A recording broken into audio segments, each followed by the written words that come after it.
Okay, part 2 of the best 10K per month side hustle for right now and the foreseeable future is Ads Manager. Yesterday I made a video on how Ads Management is in demand because companies are moving over from platforms like advertising on newspapers, billboards, TV, and instead they want to be on platforms just like this to advertise their products, their services, etc. So someone asked me yesterday, well, how do you get clients as an Ads Manager? There's many ways. Number one, you know how to run ads, so you can run ads for yourself.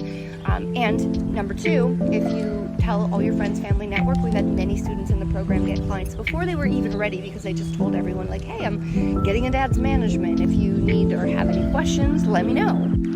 As well, there's lots of networking events that you can attend locally. There's all kinds of usually business, commerce, chamber of commerce. If you live in a small place where there aren't any, you can just hold your own meetup. You can go to meetup.com, hold your own business meeting just as a business networking event so that you can invite people to talk about their businesses, what they do. You would be shocked at how effective that could be at getting clients. So with those three strategies alone, most of our students in the program are able to get clients.